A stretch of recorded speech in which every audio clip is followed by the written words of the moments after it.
Hi, I'm Jean Pousson, Board Evaluation. I've been running finance courses all over the world now for the last 20 years or so. And people often ask me, Jean, is there a quick 30-second way of actually assessing a business? Of course there isn't. But what I'll propose to you is a quick shortcut that you might find helpful. And I think to position this clip, you have to appreciate when we get to that stage, we've gone through the business, we've assessed the business, we know what it's about, we understand the industry, and there's also an important caveat in the sense that the business has not changed. It's selling roughly the same things to the same kind of people, and that's kind of important. So with that in mind, we've gone through the accounts, unearthed nothing sort of horrific or spectacular. So with that in mind, let's proceed.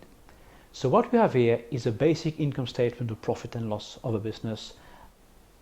What you expect to see is revenue, sales going up to a level that you can understand. As your cost of goods or cost of manufacture or cost of services go up, typically, if possible, and I appreciate it's not always possible, but by and large, you put up the cost to your clients. So what that means is the gross profit percentage or the gross profit margin, which is gross profit expressed as a percentage of revenue, year on year doesn't change much. Okay, changed by very, very small, minute amounts being mathematics.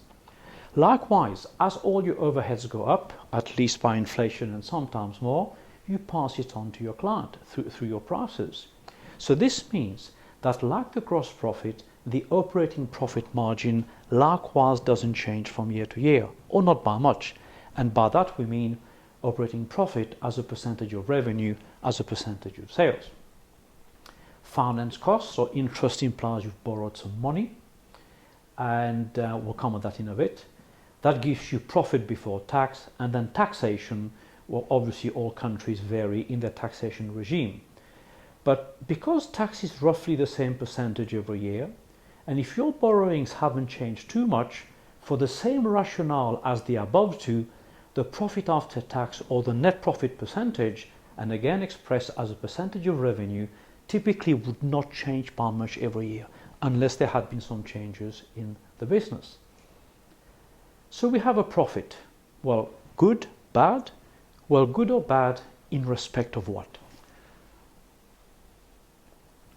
Visualizing a balance sheet, and of course the real balance sheets are not presented in this format. This is for purposes of illustration.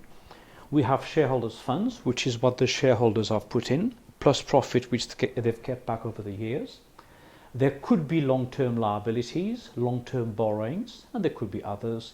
And there could also, or there more likely to be some current liabilities, small short-term borrowings, trade suppliers, things like that. That's basically what funds a business. And those funds will be reinvested in fixed assets, property, computer equipment, airline, for example, aircraft for an airline company. And they would also have inventories and similar things for most businesses.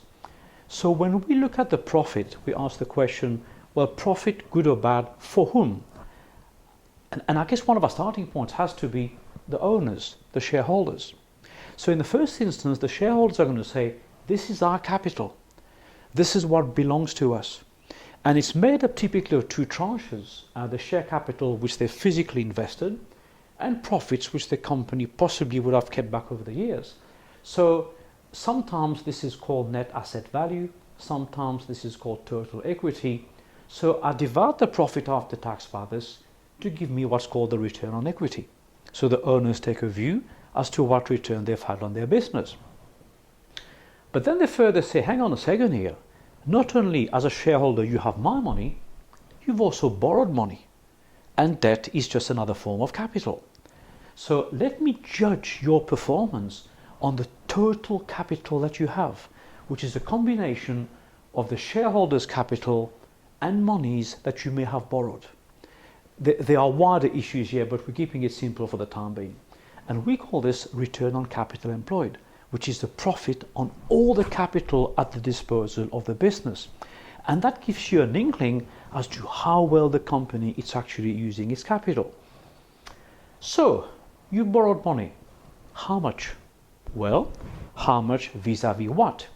And one expression of debt is what we call gearing or financial leverage, we compare the total debt against the equity of the company, meaning how much have you, the owners, put in and how much have you borrowed. We call this gearing.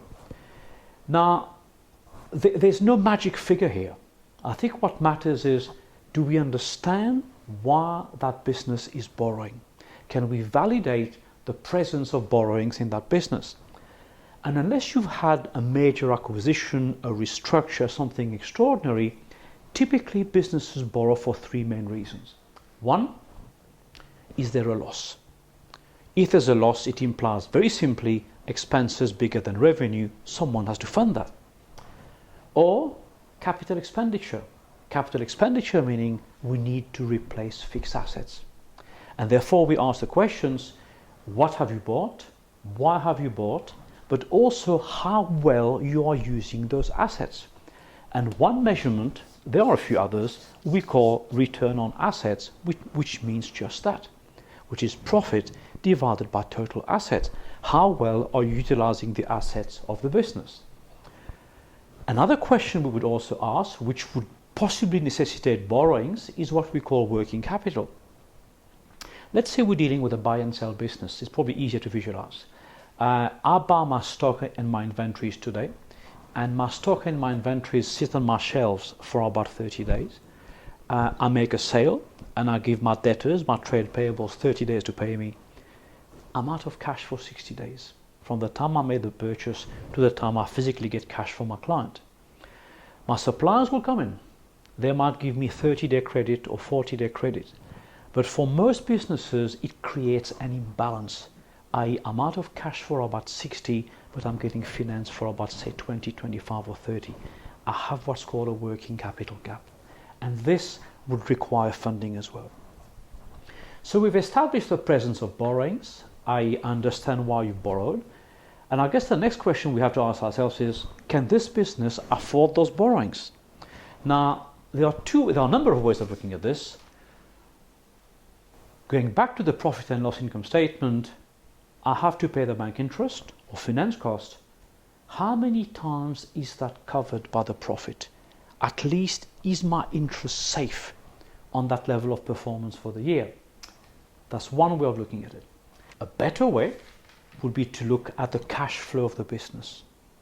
Essentially, we are saying, let me look at all the cash in during a year and all the cash out during the year. What is driving cash? What is absorbing cash? And hopefully in is bigger than out. And if not, why, and why are you funding yourself? Because it is cash flow that repays debt, absolutely nothing else. And we call this liquidity.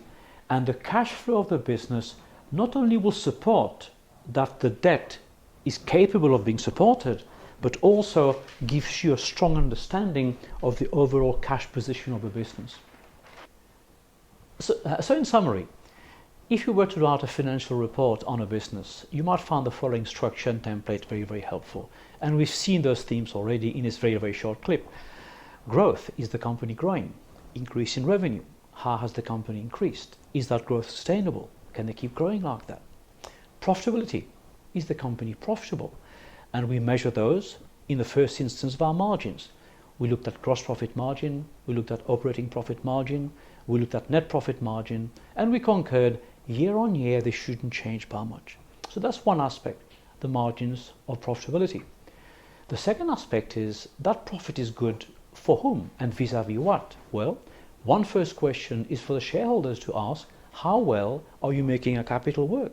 We call this return on equity, which is profit divided by shareholders' funds. The shareholders asking a very valid question, are you making a decent enough return on our investment? But then a second question is posed in that, hang on a second here, not only you have our capital, you've also borrowed money, chances are. So I will judge your profit performance on all the capital at your disposal. And we call this return on capital employed, which is combination of what we've put in, i.e. equity, plus debt, what you may have borrowed. And we call this return, again, on capital employed. So profitability has two strands, margins and utilization of capital of shareholders and all providers of capital, which will be debt people. So a company has borrowed money. Why could it have borrowed money? Well, one area we call efficiency. i.e. the chances are it's invested in fixed assets. It's invested in assets. How well are you utilizing the assets at your disposal? And one measurement is return on assets. The second line of inquiry is apropos working capital, which we've seen already. Is there a working capital gap? And if there is it satisfactory?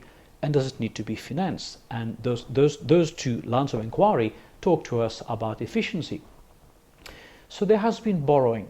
Well, this is what we refer to as solvency. How much have you borrowed? No magic figure. We call this gearing, or sometimes financial leverage. Why have we borrowed? Explained by a loss and or working capital and or acquisition of fixed assets or assets, capital expenditure. And we seek to understand the presence of these borrowings. Next key question, can the company afford these borrowings? Only cash flow will tell us that. And this is where liquidity comes in, where we look at the entire cash performance over a year, and we look, put very simply, at cash in and cash out. And hopefully cash in should be bigger than cash out. If not, why not? And how is the company actually funding its business on a year-by-year basis? And finally, you may be looking at that business as an investor, and the last key point, I guess, is investment attractiveness, i.e. is that company worth investing in, given all the parameters that you've just seen. Et voilà, doesn't take long, does it?